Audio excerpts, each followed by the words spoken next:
Olá, nós vamos então agora para a segunda parte da nossa aula sobre o capítulo 3 do livro de Amós. Eu espero que você já tenha tido a oportunidade de assistir a primeira aula. Caso você não tenha feito isso, não tenha assistido a aula de Amós, capítulo 3, versículos de 1 a 8, eu peço então que você o faça antes de dar sequência, senão este vídeo vai ficar sem sentido. Na realidade, o ideal é que você pegue Amós desde o começo, desde a introdução ao livro, e capítulos 1 e 2, mas pelo menos o início do capítulo 3 é necessário para a compreensão. Então vamos lá. A gente tinha visto então até o versículo 8 que Amós estava enfatizando bastante a questão da causa e do efeito e do que ia acontecer com Israel. E nós vimos como eles estavam prestes a passar por uma situação calamitosa. O profeta ainda não havia dito que situação calamitosa era essa que eles iriam vivenciar. Isso é dito justamente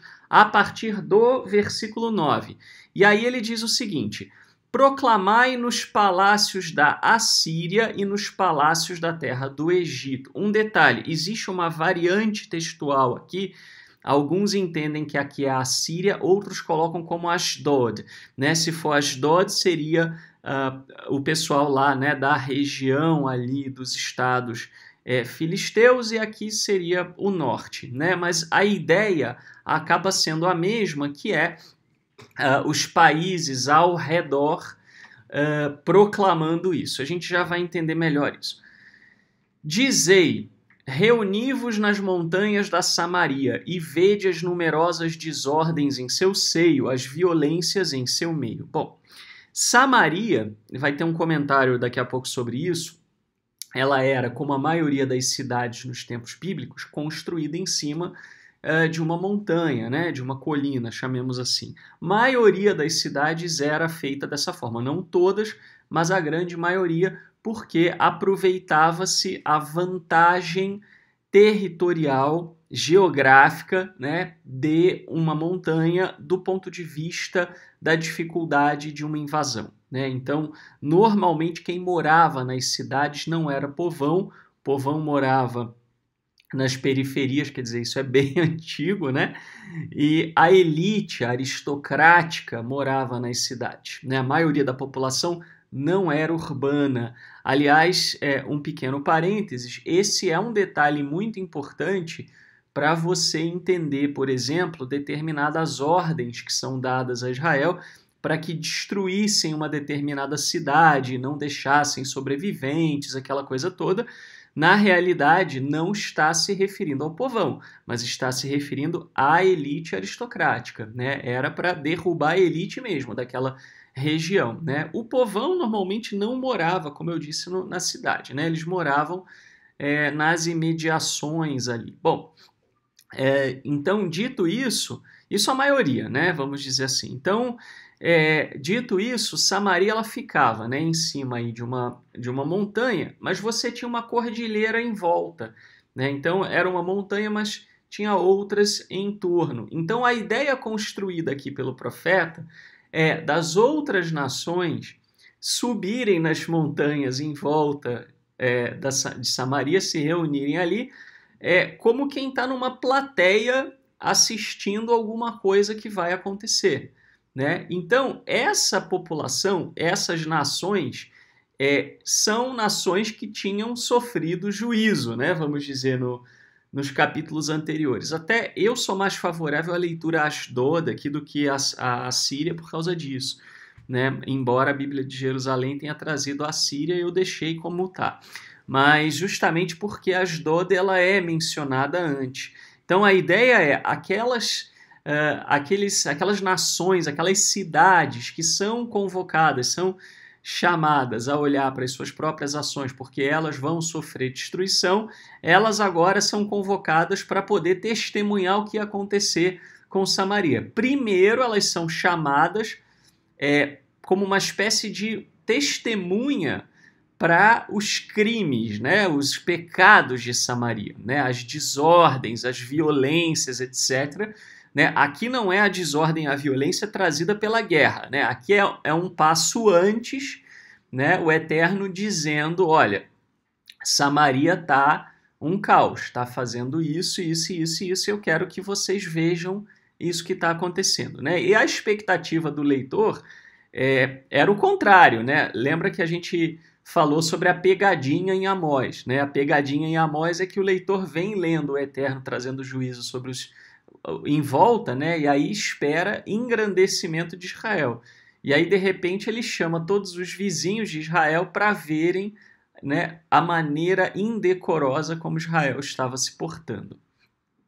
Não sabem agir com retidão, oráculo do Eterno, aqueles que amontoam opressão e rapina em seus palácios.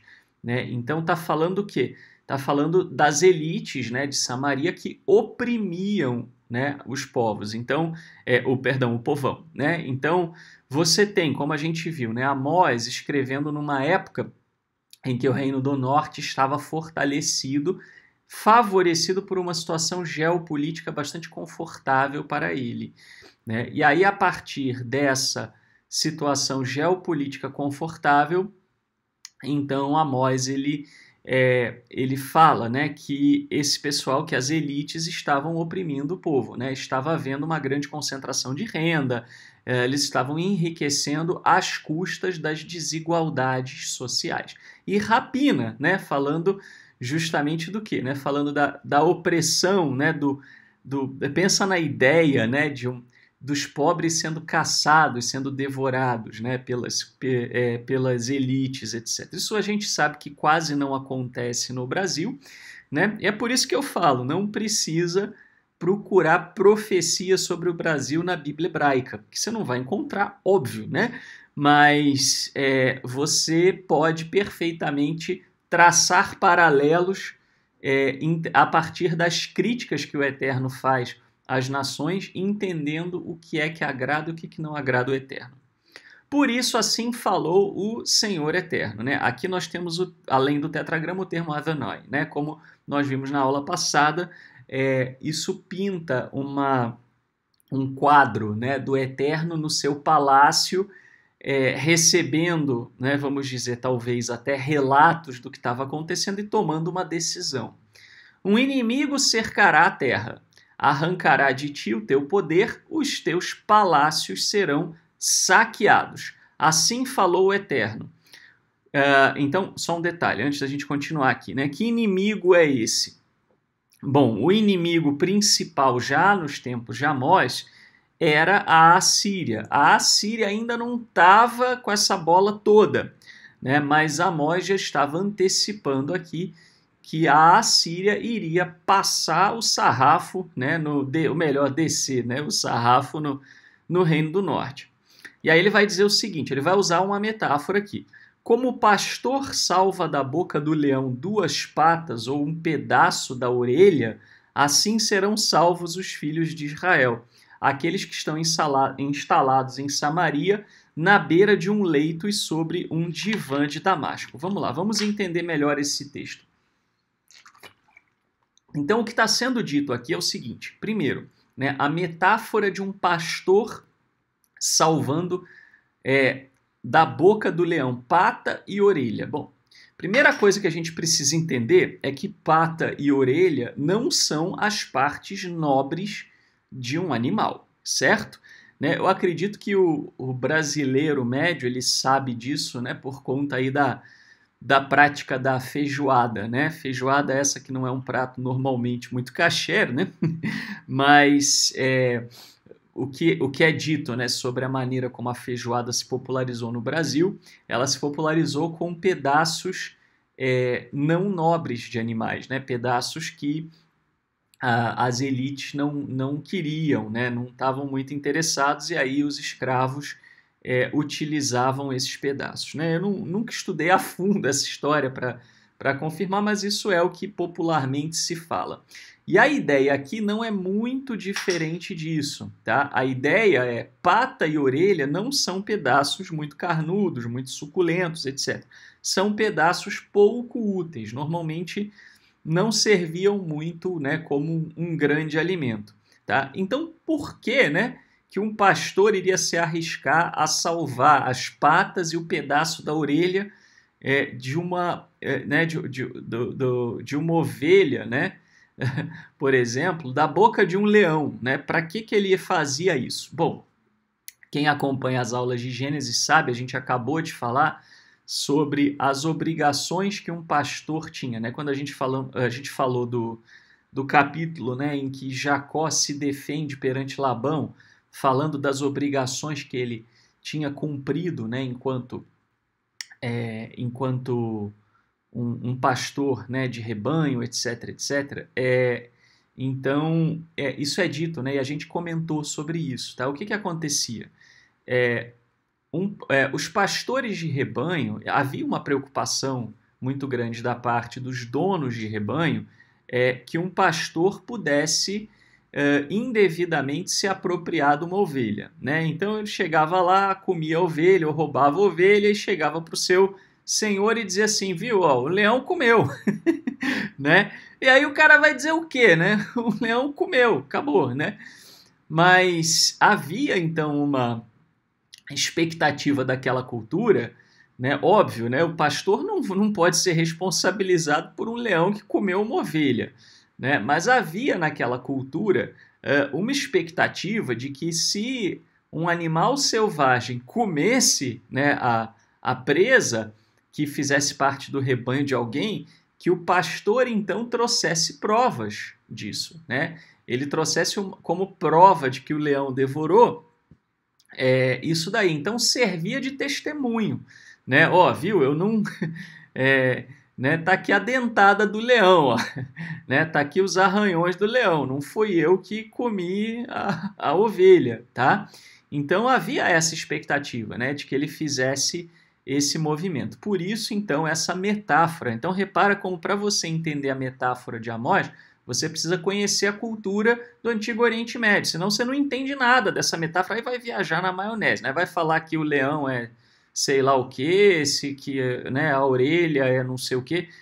A ideia é essa, né? É o pastor ele salvando só a raspa do tacho, só para poder, né, dizer que ele não teve culpa, quer dizer, não vai se aproveitar para nada, né? Então, a ideia aqui é que os israelitas que iriam sobrar dessa investida da Assíria, primeiro, não ia ser a elite, né? A elite que normalmente era comparada, né, vamos dizer, era comparada aos animais mais gordos, né, mais suculentos, etc., né? Assim, o que sobrasse ia ser a raspa do tacho. Mesmo se sobrasse alguém dessa elite, seria a raspa do tacho. Tá? E só ia sobrar o suficiente para dar um testemunho de que houve uma destruição. Tá? O resto ia ser arregaçado de fio a pavio. Quem? Né? Essa elite. Repara naquilo que eu disse para vocês com relação à questão da cultura, né? De que essas pessoas, né, quem morava nas cidades normalmente eram as elites. Né? Olha como ele vai descrever. Que estão instalados em Samaria, na beira de um leito. Né? E aí ele vai usar um paralelismo sinônimo, sobre um divã de Damasco. Né? Quer dizer, a ideia, né, daquelas elites que estão confortavelmente deitadas, né, sentadas ali de boa na lagoa, e não o povão que estava lá sofrendo, né, colhendo, carpindo, né, transportando animal, etc., que vivia nas regiões mais periféricas. Né? Para você ter uma ideia boa aqui do que o Amós está dizendo, é só pensar aquelas ilustrações romanas que você vê aqueles senadores romanos sentados, né, em poltronas ali confortavelmente, alguém dando, né, cachos de uva, etc. Lógico que isso daí é um pouco lúdico. Também aqui não é a época do Império Romano, mas é só para você ter mais ou menos uma noção, né? A ideia dele é essa, descrever a elite como, né, preguiçosos, que estão lá só de boa, né, oprimindo todo mundo, explorando o povo de boa e, né, eles serão devorados, tá? Muito bem. Então, aqui, apenas para a gente, né, oficializar aqui esses comentários, tá? as montanhas de Samaria. Né? A IVP Bible Background Commentary de Amós 3:9 diz: embora a cidade de Samaria estivesse localizada em uma única montanha, era cercada por um grupo de montanhas que, na verdade, eram mais altas que a capital. Então, repara como dá uma ideia bem legal de palco, né? Assim, você tem uma... Né, Samaria está aqui e os outros aqui assistindo, né? Olhando para baixo, assistindo. Se o profeta está falando do ponto de vista do qual se pode ver a destruição final de Samaria, essas colinas seriam apropriadas. Né? Então, na verdade, ele começa falando de ver o que está acontecendo, o que Samaria está fazendo de errado. Mas dá a entender também, obviamente, que se eles estão ali, eles vão testemunhar a destruição. Né? E aí, obviamente, é uma situação irônica, como coloca a Oxford Bible Commentary, né? Situação irônica, em vez de estrangeiros contemplarem seus próprios crimes, como acontece do 1:3 ao 2:3, eles agora devem testemunhar os de Israel. Isso era inesperado para o leitor.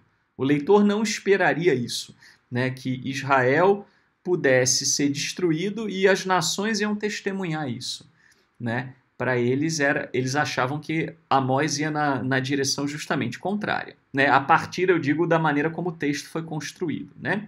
O inimigo, né, a IVP Bible Background, ela fala: Amós, falando nos anos 760, antes da Era Comum, pode ter partido da premissa de que os assírios serviriam como instrumento do Senhor para punir Israel. Mas ele não declara isso explicitamente. Né? Lembrando aqui, ó, só um detalhe, tá, pessoal? Quando ele menciona a Assíria aqui, supondo que a Assíria seja a melhor leitura, né? Porque Assíria seria Ashur, né? E Asdod seria Ashdod, né? E Uresh, no final de Ashur, é escrito da mesma forma, não, mas de uma maneira muito parecida graficamente, né? O Daleth é muito graficamente parecido com o Uresh, tá? Por isso, né? E você tem também, né?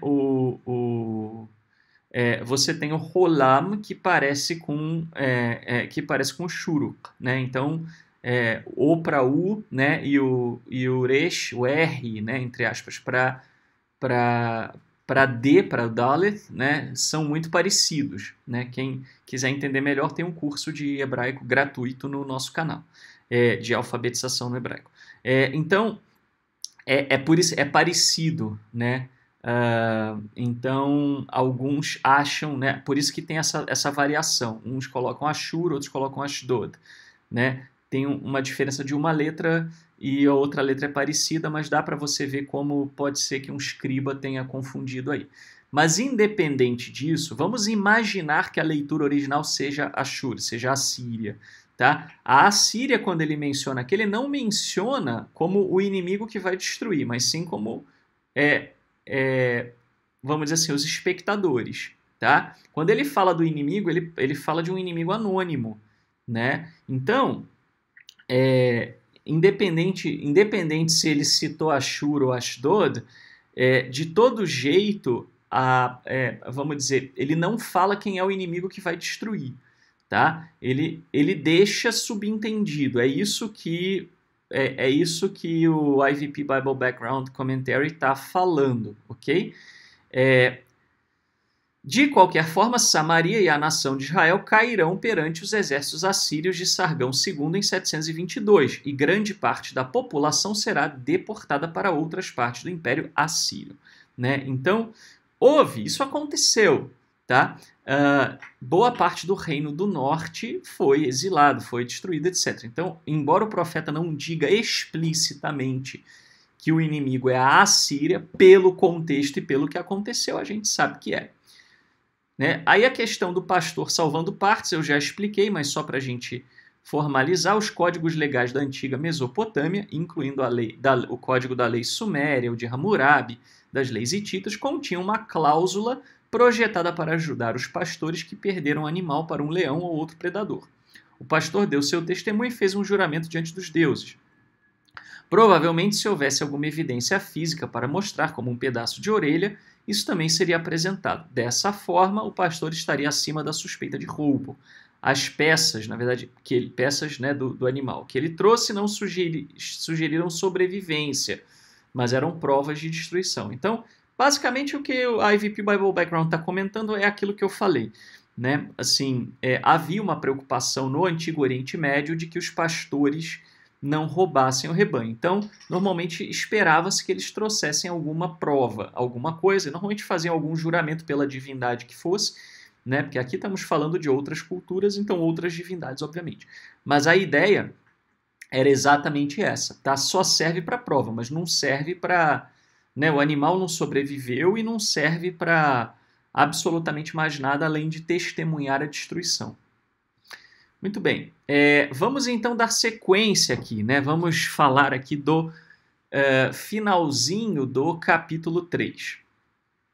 Agora ele vai falar, ele falou da destruição e ele vai falar do testemunho, né? Ouvi e testemunhai contra a casa de Jacó, oráculo do Senhor eterno, Senhor dos exércitos. Bom, vamos a dois detalhes aqui. Casa de Jacó, ele está falando do reino do norte, né? Ele separa Judá de Jacó, Judá de Israel, tá? E ele está falando que Jacó, aqui ele está falando a casa de Jacó, ele está falando de o reino do norte, capital Samaria, Judá, reino do sul, capital Jerusalém. Né? Ou como nós já vimos na aula de Gênesis, tá? Antes de se ter uma unificação das tradições, etc, etc, o grande patriarca do reino do norte era Jacó, o grande patriarca do reino do sul era Abraão. Né? Se você não entendeu essa afirmativa, assista às aulas de Gênesis que você vai compreender melhor. Tá? Muito bem. Então aqui ele está falando que o reino do norte vai ser punido. Tá? Mas repare, aí ele fala, né, oráculo do Senhor Eterno. De novo, nós temos Adonai, né, aqui sendo usado, né, no hebraico bíblico, né, Adonai no moderno. Eu gosto do hebraico bíblico, né, porque muitas vezes é possível você diferenciar Adonai de Adonai, né, o kamas do patar, né, o kamatz do patar no hebraico moderno que no hebraico moderno eles têm o mesmo som, né? Mas aqui é uma referência ao eterno mesmo, tá? Obviamente. E aqui nós temos, então, de novo a ideia, né, de um rei que está tomando uma decisão de agir e está proclamando isso. Né? Esse oráculo é basicamente o quê? O profeta está servindo de um mensageiro, está levando a mensagem. Ó, eu decidi destruir. Tá? Eu estou testemunhando contra vocês os seus crimes e vocês, pelos crimes, vão ser punidos. Né? E aí a ideia, né, por que traz aqui o Eterno dos Exércitos? Né? As pessoas têm uma ideia muito errada do termo Eterno dos Exércitos. Tá? As pessoas têm uma ideia do Eterno dos Exércitos como o Eterno, né, andando cheio de anjinho em volta para guerrear contra demônio. E isso não tem nada a ver com a cultura e o contexto da Bíblia hebraica. Tá? Quando é dito Eterno dos Exércitos, significa que o Eterno está no controle das nações, tá? Então, assim, ele é o Eterno dos Exércitos porque ele movimenta os exércitos das nações, né? Então, ele usa as nações para cumprir o seu propósito, o seu objetivo. Então, aqui o que ele está dizendo é exatamente isso, que ele vai trazer os exércitos contra Israel. É por isso que tem esse termo aqui, tá? E um detalhe muito importante, né, com relação a isso também é enfatizar a ideia de que o Eterno está no controle. Tá? Por quê? Porque na cultura do Antigo Oriente Médio, às vezes, um povo cair perante outro podia ser entendido como uma divindade ser derrotada pela outra. A própria Bíblia hebraica traz isso, o Eterno dizendo, eu trarei juízo sobre os deuses do Egito. Né? Era para os egípcios entenderem.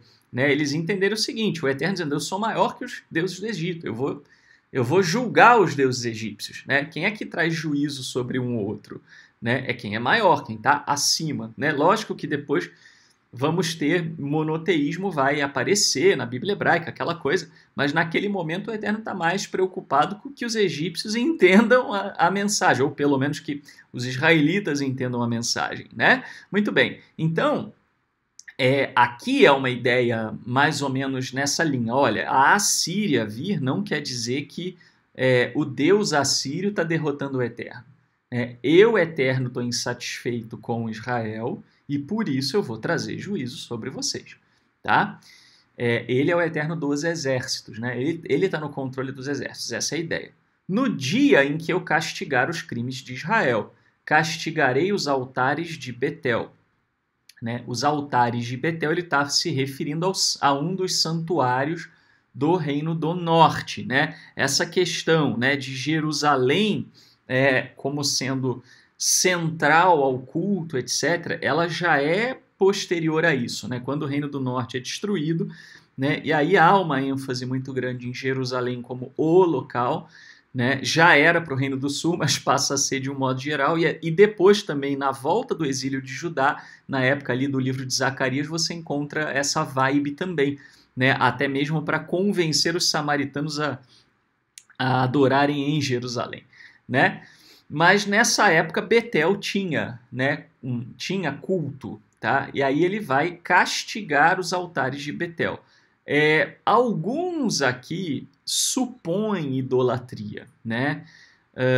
Mas não dá para necessariamente inferir idolatria a partir deste texto em particular, tá? Talvez um outro texto possa trazer algo nessa época, mas aqui neste texto ele não está dizendo isso.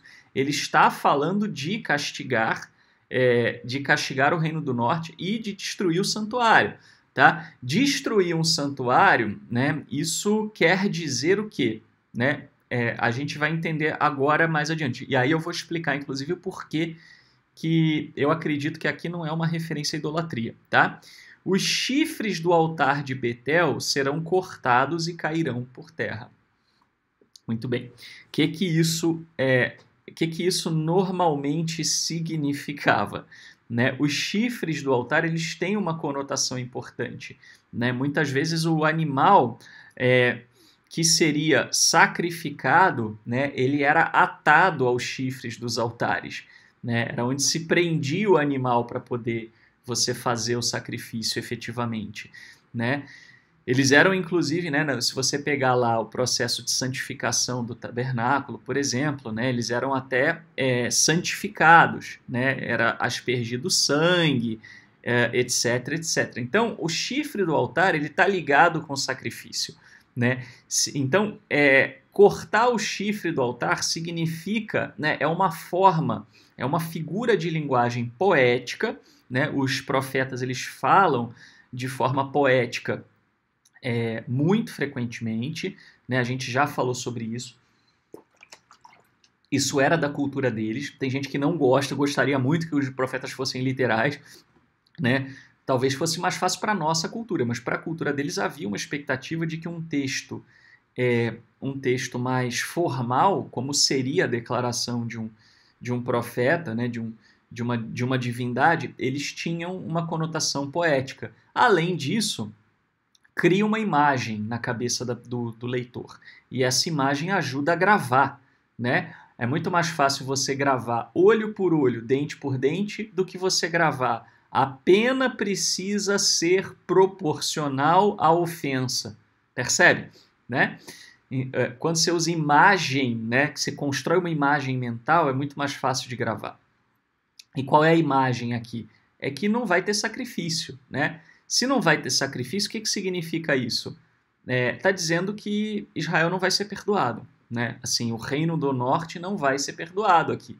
Não tem como fugir dessa destruição. Né? Não vai ter perdão, não vai ter favor do Eterno para Betel mais. Já deu, estourou a conta. Eu não vou mais aceitar sacrifícios de Betel. Eu não vou aceitar pedidos de expiação de Betel. Por isso que eu acho que aqui não é uma referência ao politeísmo. Tá? Deixa eu só acender a luz aqui. Ficou escuro por causa da chuva. Quem acha que que tem referência politeísta pode talvez enxergar nisso daqui uma coisa de os deuses não vão responder, né? Mas eu acho meio forçoso, tá? Minha leitura. E aí ele diz o seguinte: eu abaterei a casa de inverno com a casa de verão. né? Eu acho que isso aqui até a gente na nossa cultura consegue entender, né? Quem é que tem duas casas normalmente, né? Quem é que tem casa de veraneio, né? Quem é que tem casa em vários lugares, né? As elites, né? E isso era muito mais comum ainda nos tempos antigos, né? Os reis tinham residência de verão, residência de inverno, quando ficava muito quente, né? Eles iam para um clima mais ameno, quando ficava muito frio, eles iam, né, para um local mais quente, enfim. Tá? Então ele está falando, ele vai destruir tudo, né? Não é que ele vai cortar só o excesso, né? Ele vai destruir tudo, né? As casas de marfim. Marfim era algo extremamente nobre mesmo naquela época, né? Uma casa de marfim era uma opulência muito grande. E muitas casas desaparecerão, oráculo do Eterno. Quer dizer, ele vai arregaçar de fio a pavio, é isso que ele está dizendo, né? E aí, os últimos comentários aqui, na verdade aqui eu copiei, aqui seria as residências. Às vezes eu copio o estilo, né, para aproveitar a formatação e esqueço de trocar. Então, mercadores saqueados, né? Não, aqui não é mercadores saqueados também, é os chifres do altar. Os chifres do altar. Pronto. Senão eu vou esquecer depois. Então, os chifres do altar no altar representavam o local de santuário. Né? Você tem exemplo em Êxodo 21, de 13 a 14. E também estavam associados à absolvição e expiação. Levítico 16, 18. Cortar esses chifres removeu as qualidades especiais do altar e profanou-o e transformou em nada mais do que uma pedra danificada. Israel é privado de qualquer esperança de asilo ou expiação por seus pecados diante da destruição que se aproxima. Israel não vai se salvar e realmente não se salvou. Né? Você teve exílio de alguns, etc., né? De um remanescente, como ele fala, mas Israel foi amplamente destruído. Né? As residências. Um dos sinais de luxo exibido pelos ricos de Samaria eram duas residências. Uma residência de verão em Samaria aproveitava o clima mais frio da região montanhosa central de Israel, e uma casa de inverno, possivelmente no quente vale de Jezreel, permitia permitia escapar dos extremos do clima e da temperatura. Existem vários exemplos de reis capazes de entrar na migração climática de uma residência oficial para outra, incluído o rei Arameu, né? Não é Aramão.